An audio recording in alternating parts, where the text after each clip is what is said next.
Welcome into the Moi Boys Dynasty Podcast, the greatest podcast that you didn't want or ask for. And now introducing your host, Jake the Gluten-Free Harris and Peter Cheater P-Goo Hot Sizzle O'Donnell.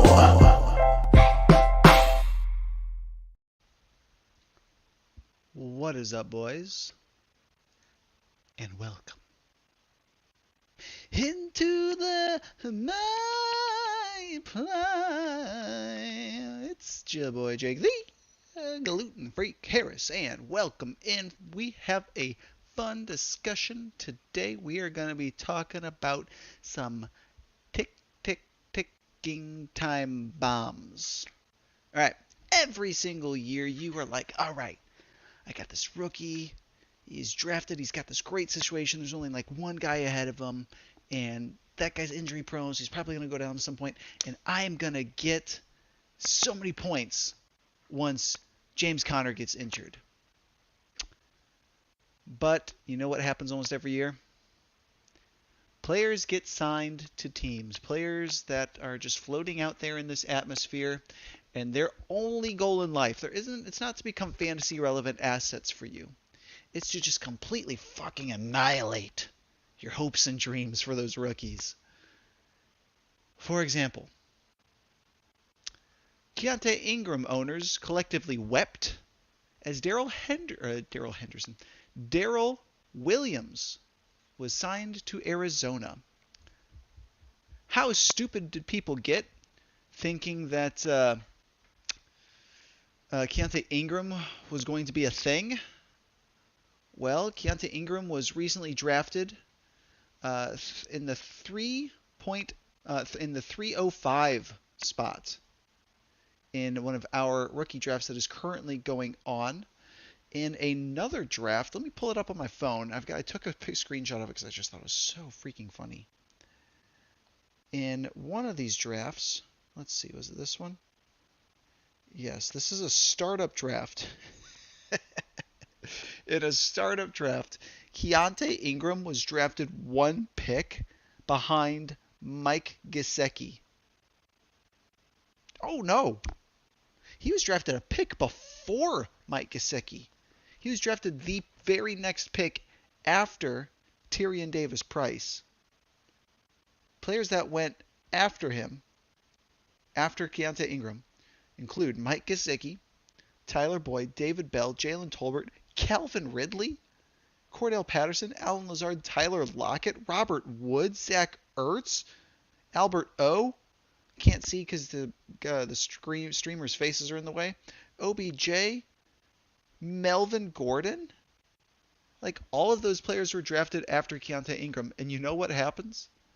Darrell Williams came in there and just shit all over that guy's plans. All over that guy's plans. And Darrell Williams is probably going to be drafted later than Keontae Ingram in that league. And you know why they signed Darrell Williams? Because they got Keontae Ingram. They watched him run, and they were like, yeah, this guy's probably not it. There's a reason he was drafted in like the 6th round. There's a reason he was drafted in the 6th round. Does that mean that he can't succeed and he can't overcome Darrell Williams? No. But what these signings are, they are giant blinking signal flares that a team does not have faith in these developing players. They would much rather have Darrell Williams than allow Keontae Ingram to develop. They would rather give Darrell Williams the ball because they're not sure they don't believe that Keontae Ingram could ever develop into a player that's worth sacrificing touches to Darrell Williams in the short term. They just don't think that's ever going to happen. Also, Eno Benjamin, you now became the 4th string running back, most likely. Maybe he and Keontae Ingram will split touches as as a timeshare RB3 on Arizona. Who knows? So here are some players that we are going to go over. And we're also going to talk about some of the players that they threaten. some of the jobs that are at stake here in these NFL rosters. The first player we're going to be talking about here is the quarterback position. There are two huge time bombs sitting out there, and a third that we're going to talk about a little bit. The first one is Jimmy G. Jimmy Garoppolo is on a team where they are so desperate to trade him, and everyone is so desperate not to put him on the roster. But here's the deal. He's going to get traded. Even if it's for like a 6th round pick, he's going to get traded. Man, I'm like hitting a wall right now. I'm getting so tired. It's only 2 in the morning. I still have to stay up for like another hour and a half to make sure that the babies are okay throughout the night. And I'm so tired. Ugh. Oh, I just rubbed an eyelash in my eye. Ugh. Make it stop. Alright, Jimmy G gonna get traded because like keeping Jimmy G as a backup just doesn't make sense. You know, if I'm them, I would do it. If it's like, oh, you can have Jimmy G, but we're only going to take him for a 6th round pick. Okay, I'll just keep Jimmy G as a backup this year. Maybe Lance gets injured. Whatever. We got Jimmy G. And Baker Mayfield. Mayfield is, in my opinion, less likely to time bomb someone's quarterback position, as the Deshaun Watson situation isn't looking great for Watson. There's supposedly some Netflix documentary that's going to come out with interviews of his victims. And like anytime like a third party for profit is like, you know, I could make some money off this situation by rallying support to these victims, like that's not going to do Watson any favors. It's likely going to increase the time of his suspension this year and give Baker Mayfield more value to stay there in Cleveland. Now, if I'm Baker, I'm going to be demanding a trade. I'm going to be screaming, trade me, and then I'm going to work my fucking ass off so I can go out there in Cleveland and ball the fuck out so I could get traded off that team and go blow up somebody's hopes and dreams. Now, who are the most likely teams to acquire a Jimmy G or a Baker Mayfield? There are 2 rosters in particular that I think are extremely at risk here. Let's go ahead and take a look. Yes, beautiful. All right. The first roster that I want to talk about I think is super at risk for having their quarterback position blown up and their rookies' prospects of starting this year annihilated. The Atlanta Falcons. They are currently starting Marcus Mariota, and you know, I honestly don't know the last time Marcus Mariota started a game. Marcus, like, not because someone was injured, but because like it was his job. Didn't start at all last year. Didn't really start in 2020. It says he played a couple games in 2019 in Tennessee. That may have been the year that he lost his job to Ryan Tannehill. Was 2019. So it's been 2 years, probably 2 2/3 years since Marcus Mariota, and like basically 2.9 years since come the start of the season. Basically, by the time the season starts, it'll be like almost about 2.8, 2.9 years since Marcus Mariota last started as a starter. As they were like, hey, we trust you to be our starting quarterback. Not like, hey, I broke my leg, so you got to go in, Mariota, and you're going to start this next game. No, like, it's been 2.8 years since he was actually a starter. Desmond Ridder, he's interesting, but if Jimmy G comes to town, Ridder ain't getting starts. He's not going to start this year. He will not get starts this year unless Jimmy G falls apart. Jimmy G falls apart regularly, but you can't bet on that. Baker Mayfield, same thing. Now, the other team that I want to talk about that I think is at risk for having their quarterback room blown up, and it's the only other team that I really think that this is a real risk for, the Carolina Panthers. Matt Corral, Sam Darnold, those are the only 2 guys in town, really. And, like, would it be that shocking if Jimmy G goes to... No, it would not be shocking. Like, they would actually be a pretty good team with Jimmy G at the helm. They would be a mediocre team with Baker Mayfield at the helm. Like, I'm not a Jimmy G fan. I don't think the idea of 180 yards, 1 touchdown, and 1 interception, that's not in a stat line I really want at my quarterback. But for some reason, the NFL values that. And so there's a very real chance that Jimmy G gets traded to one of these two teams and just absolutely obliterates their chances, those rookies' chances of seeing the field. The third quarterback here that's interesting, Brett, shout out, Colin Clappercheeks, could end up finally signing, but I doubt it. Because, like, can you imagine the media headache you'd have to deal with signing him? Like, do I think anyone cares? No. Do I think if he got signed, people would start to care again? Yeah, absolutely. Yeah, it'd be like all anyone ever wanted to talk about. All right, for like a couple weeks, and then it would die down. But the NFL teams are like allergic to press, even though that honestly isn't even bad press. It's just press. But because he's such a polarizing, divisive figure, they're like, we don't want to lose the money from those guys driving the pickup trucks too, and they fucking hate Colin Kaepernicks. Anyways, so let's talk about running backs. Running backs, some time bombs out there. We'll start with the two most unlikely time bombs, but the biggest time bombs. Kareem Hunt. Is he likely to leave Cleveland? No, probably not likely. If I'm Cleveland, I don't really have a reason to move him unless I think I can get a return for him now. Now, if we go to, let's check out Spotrac. Spotrac.com is an amazing website. You can go there and look up all sorts of different contract stuff. So we're going to look up Kareem Hunt, and I will go ahead and just share the screen so you guys can see. Where is Spotrac? Boom. All right. Take a little look. See, you guys can see the Spotrac, all of its beautiful advertisements, all the fuck over the place.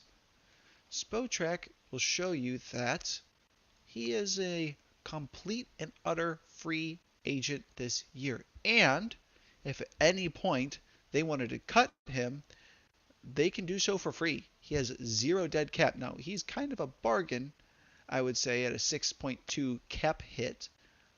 But they could make it 0 if they wanted to. I don't think they need to at the moment, but they could. So if there's a disagreement between him and the head coach, he's got 0 leverage. This dead cap number means they can cut him for free. Also, he is a completely unrestricted free agent in 2023. Therefore, if I'm the Cleveland Browns, I get to the trade deadline, and I really happen to like what I'm seeing out of Jerome Ford. I really happen to like what I'm seeing out of the other dude who's got the really cool name.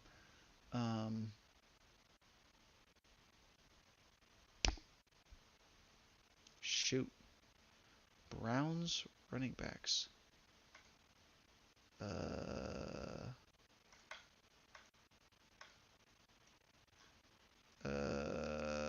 Oh no, this is so bad. I'm just going to keep going until I find it. D'Ernest Johnson. He is the most earnest. All right. If they like D'Ernest Johnson, they like Jerome Ford, they're like, if we don't trade Kareem Hunt now, we get nothing for him. Like, Deshaun Watson suspended until week 12. Do we really think we're going to be able to hang on until then? Like, Baker comes out and let's say he fucks it up and they start out like 1-4. Maybe they trade Kareem Hunt to a team that needs a running back. There's a lot of them out there. Now, them drafting Jerome Ford, in my opinion, was a signaler that Kareem Hunt could be on the move because they already have 3 really good running backs. So I think they did that because if Jerome Ford does look great, then they can get some good value for Kareem Hunt. Darius Geis is another unlikely one. Geis, he had got a little bit too rough during a pillow fight with his significant other, got suspended out of the league indefinitely, and did a little bit of jail time, I believe. And then I think he put some bricks in that pillowcase or something. And then came back, and now he has done some workouts. There's a little bit of buzz around him. If he gets on a team, he's good. He's a great running back. He will get touches. He will obliterate some values. Justin Jackson, Jerick McKinnon, Carlos Hyde, Latavius Murray, Wayne Gallman, Jordan Howard, and everyone's least favorite running back, Malcolm fucking Brown. Just die already, bro. Just retire. Burn all the jerseys that you've like all the just the your career is literally a highway that has been paved with the corpses of rookies. Screw you, Malcolm Brown. Screw you and all the times you've screwed me. All right, so Justin Jackson was fantastic as the Chargers backup. I think he ends up going back, as I think they don't really have anyone. They got Isaiah Spiller, but like Isaiah Spiller is probably one of the most overrated prospects in the class. Jerick McKinnon. Every year we see somebody like, wow, this year he's going to get the third down passing work. And then in comes some fucker like Jerick McKinnon. Sorry, sucks to be you. Carlos Hyde. He's going to get the goal line touches this year because that one running back left the team. Some dude like Carlos Hyde comes in. He's just like this big, fat, fucking slow dude. No juice whatsoever. And the head coach is just like, hey, well, he big, right? So I should just give him the ball at the goal line. And he got stuffed for -2 yards again? How did this keep happening? I do what I'm supposed to do. I put big guy in. The big guy also has to be good at football. Carlos Hyde's not anymore. He's old as fuck. These head coaches are stupid as fuck. Like, Urban Meyer was hired as a head coach. You know who else was hired as a head coach? For multiple times. Adam Gase. You know who else has been hired as a head coach? The budget magician, Matt Nagy. Like, these guys are like, anyone on the outside looking in can be like, bro, what the fuck are you doing? And they think that they're killing it. They're out there and they're like, man, what they're doing is they're like, man, if only everyone else could just execute my plan right, then we would be good. It never occurs to them that they're the fuck up. That like maybe handing the ball to Carlos Hyde instead of James Robinson is a stupid fucking idea. Latavius Murray. Like, who was that dude, that the Ravens running back that we all thought was going to be somebody? But then Latavius Murray said, fuck you. Tyson Williams. People had high hopes for that dude. Had a great game. And then you know what? After you blew $60 fab on him, Latavius Murray comes to town. Boom, baby. Take 2 on the house. Wayne Gallman, same thing. They don't have to get the starting job. They just have to give you the take 2 special and to your backup rookie, Jordan Howard. This is like Jordan Howard is everything that's wrong with NFL head coaches.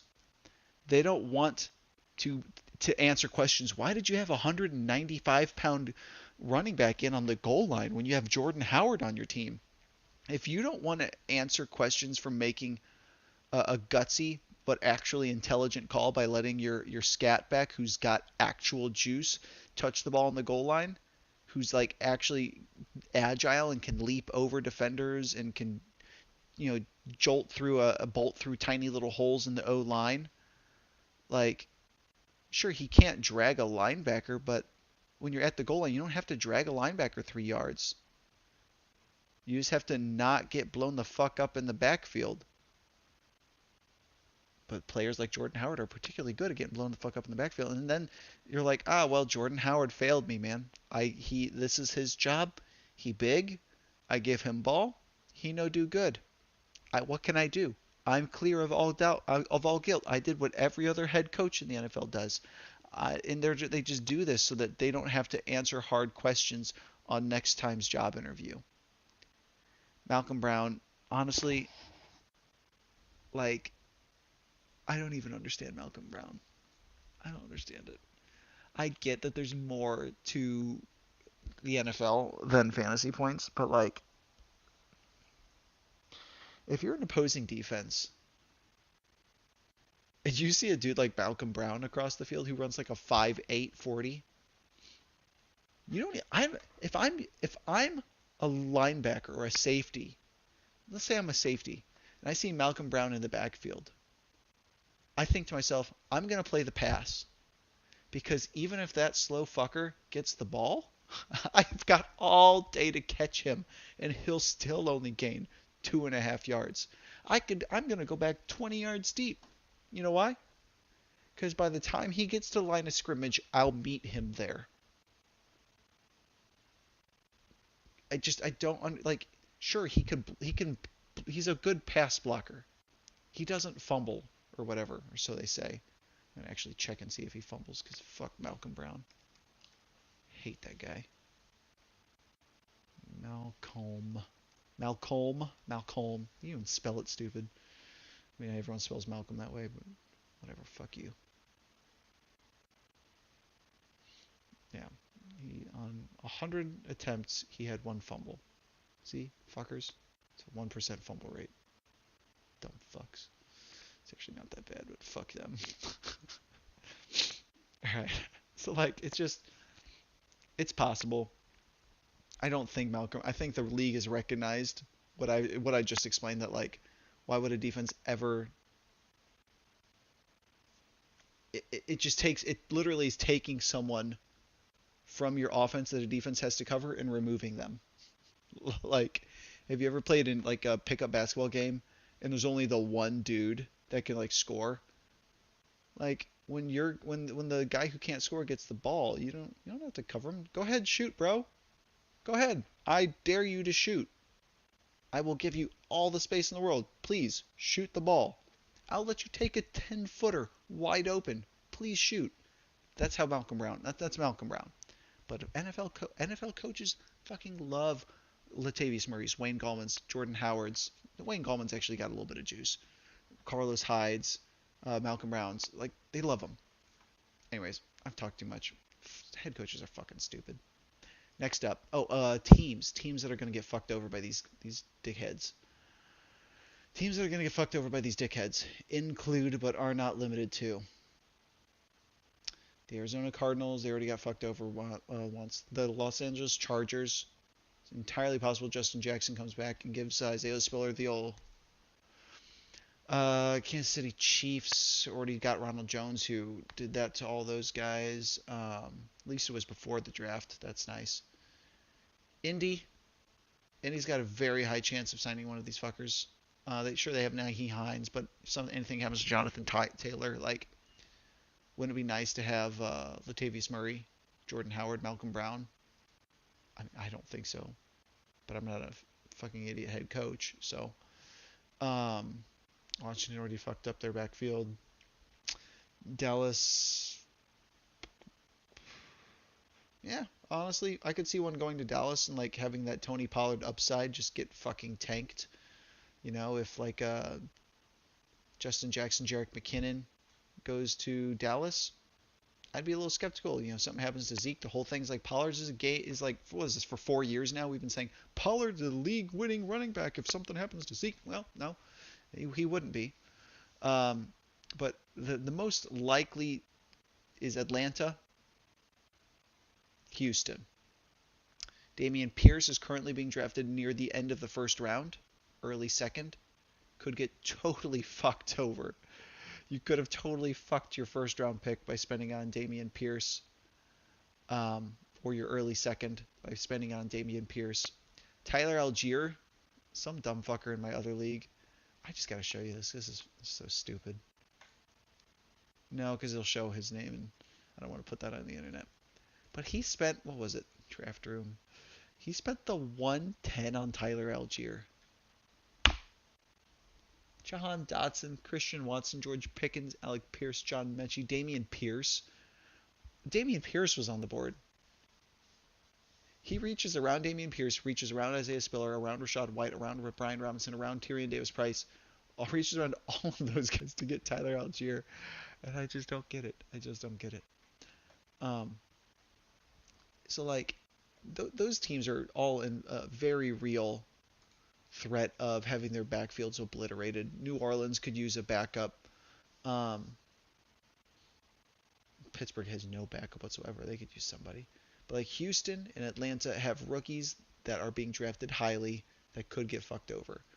Jacksonville's another candidate, Snoop Connor. Um, Tennessee Titans, Hassan Haskins could get the old. Uh, yeah, those are probably the most likely teams to Giants. Maybe if you got one of those rookies, you may get the.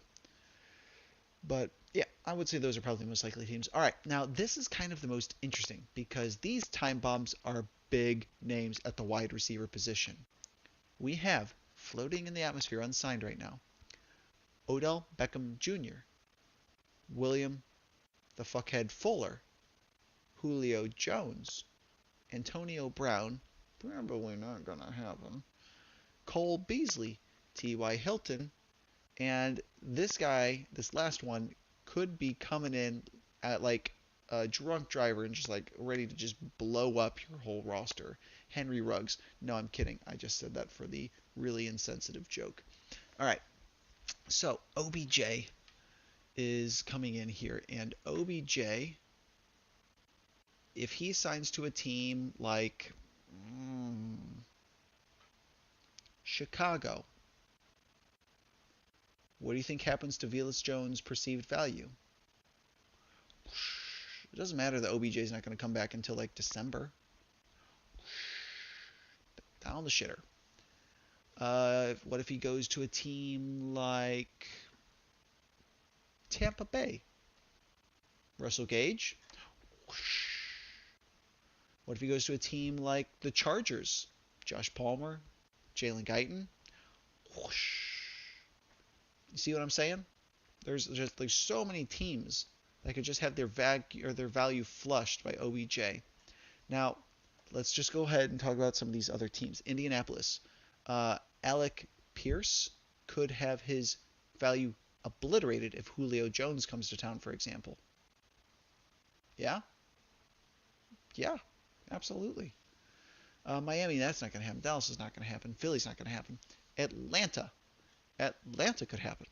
However, I do not think Drake London's value would get obliterated by an elite receiver coming to Atlanta. Like, not elite, but a good receiver like OBJ, Will Fuller, T.Y. Hilton. Drake London will be able to ball out over all of those guys, and there's no fucking way Julio Jones is going back there. Unless he's going to have like a farewell tour and just literally giving up on finding a ring. New York Giants, Kadarius Toney, the other little tiny guy. I'm tired, whatever. The fucking rookie they took in the second, Wan'Dale Robinson. Whoosh. Jacksonville. I mean, they don't have anyone that's valuable besides Christian Kirk anyways, but like, Julio Jones goes to Jacksonville? God, why would he ever do that? But if one of these guys goes to Jacksonville, like Christian Kirk, probably could alpha. So, can't believe I just called Christian Kirk an alpha. Oh no. Christian Kirk could end up sharing a spotlight with one of these guys. I think he could beat out some of these old broken down guys. But yeah. Jets not happening. Detroit, unlikely, but DJ Chark could get fucked over by one of these guys going to Detroit. Green Bay, absolutely. I'm terrified for Christian Watson. If Julio Jones goes to Green Bay, what does that mean for Christian Watson's value? I don't know. What does it mean for Romeo Doubs? Romeo Doubs, you just light him on fire. You just wasted a pick on Romeo Doubs if you took him in the third round. Like, New England, Tyquan Thornton, all those dudes. Julio Jones is like the guy that New England loves to, like, over the hill, like future Hall of Fame wide receiver. They love those guys. Team like Baltimore, Rashad Bateman, Julio Jones comes to town. Yikes. Not worried about New Orleans. They already had their guy come to town in Jarvis Landry. Seattle's not going to happen. Pittsburgh not going to happen. Houston probably not going to happen. But it's possible. You could end up with Nico Collins becoming completely irrelevant if any of those guys ends up in Houston. Tennessee, unlikely. Minnesota, yeah, you could be, if you go Minnesota, you're going to be blowing up not Justin Jefferson's value, but you're going to be blowing up Adam Thielen's value if someone ends up in Minnesota. So, in summary, the teams I would be worried about,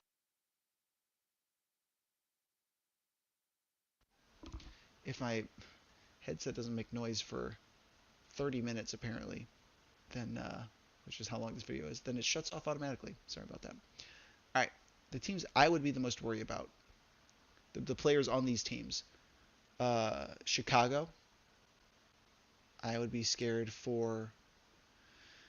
The Chargers, I'd be scared for the Colts. The Chiefs is even a possibility. Sky Moore or Juju could get fucked over by Julio Jones coming to town. Atlanta, Giants, Green Bay. The Chiefs and Green Bay are the ones because they have the highest value rookies on their team, so they're the ones I'm the most scared for. The Panthers didn't really sign anybody, but it wouldn't be. One of them could end up there. New England, Baltimore, Minnesota, but there's not a ton at Minnesota. Like, there's no real young guys that you're going to be fucking over in Minnesota. Like, KJ Osborne would be the one I'd be the most concerned about. Like, if Cole Beasley lands in Minnesota and KJ Osborne starts losing playing time to Cole Beasley, that's a huge signaler. If you can't beat out like 33-year-old Cole Beasley or however old that fucking second grade teacher is, I wonder how old he is. Cole, God, you gotta scroll down far to find him. Maybe I type in Beasley. Yeah, 32, about to be 33. He's 5'8". Like, if he can't beat out a 33-year-old guy who comes up to my shoulder, like, he ain't it. He ain't it. And that's how you know it's time to get whatever. Like, if you see one of these signings and you're holding one of the rookies on this team that are going to be underneath them, in my opinion, you do one of two things. You get whatever you can for them.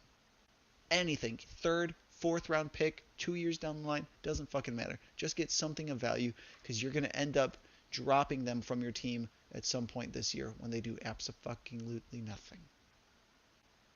Come next year's draft, you need some space. Look who's sitting there. The guy you could have traded for literally anything, but you didn't, and now he's stuck, and now you're just going to let him go for free. Go out, get literally anything of value that you can, and re-roll that player. Alright, that's the show. I hope all two of you really enjoy it. Rest in piss, and I'll see you guys in the next one. Bye.